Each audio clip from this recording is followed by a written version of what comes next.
Senator Andrew Bragg, thank you so much for joining me. Right near the start of your very first argument for the Voice, you say this: all people should in theory be treated equally under the law. Isn't that actually the end of the argument? Everyone watching, I'm sure, will be saying, yes, indeed, treat people equally under the law, regardless of birth, class, gender or race. That is fundamental to our law, to equality. But then you go on to say you don't want that. Now, why is that?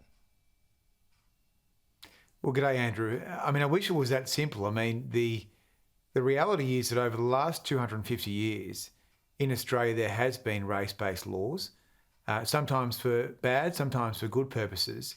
And at the moment in Canberra, we're sitting on almost 20 different race-based laws made for Indigenous people, but yet we have no system to manage them. We have no way of engaging Indigenous people on how those special laws are made. So I think the current status is actually quite illiberal. You mentioned in your 5 arguments for the Voice that you have to have some sort of mechanism for engaging Aborigines for these race-based things that we've created.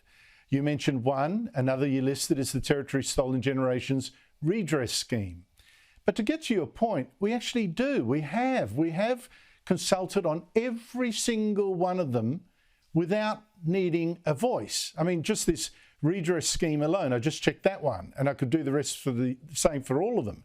To review that scheme, the Morrison government's delegate consulted, among many, many others, the Redress Minister of the Northern Territory, the Redress Minister of South Australia, Linda Burney, now our Indigenous Australians Minister, the Aboriginal and Torres Strait Islander Advocacy Program, the Kimberley Stolen Generation Aboriginal Corporation, No More, People with Disability Australia. I could go on and on and on. We do consult. It's a fallacy, isn't it, to say that we don't? Well, I think that in relation to long-standing laws like native title laws and land rights laws, you want to have a system where there is a permanent feature where consultation is undertaken in a proper way, rather than that just being ad hoc. And I've got to say, as a parliamentarian, when there have been amendments to the land rights laws, for example, or the native title laws, I've never really been sure how these would affect people in community. So I think from a federal perspective, it would make a lot of sense. But I think the real benefit of this approach is going to be in local communities. And when I travel around New South Wales, which is my state, Western New South Wales, for example, people do want to have a better relationship with government in Indigenous communities. They do want to have a better say. And I think that joint decision-making is highly desirable.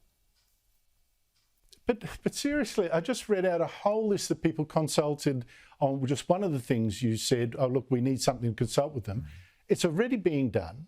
We've got more than 30 land councils. We've got 2,700 Aboriginal corporations. We've got more than 70 top bodies, Aboriginal welfare groups, etc., representing the Council of the Peaks.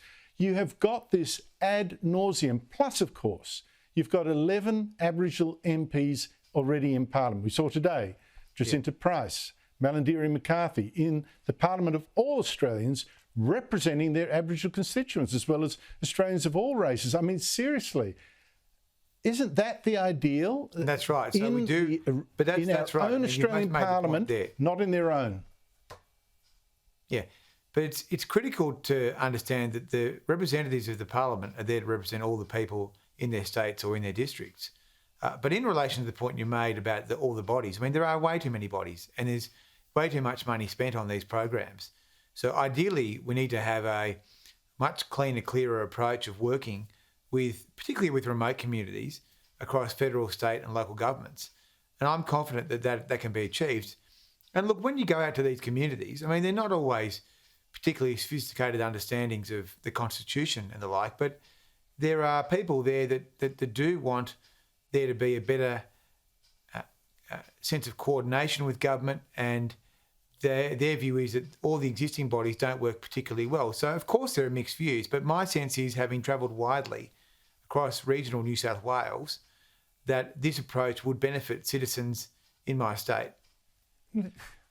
Well, again, you say you want a cleaner way of consulting, right? But the thing is, you're setting up 35, your plan is to set up 35 different voices regionally.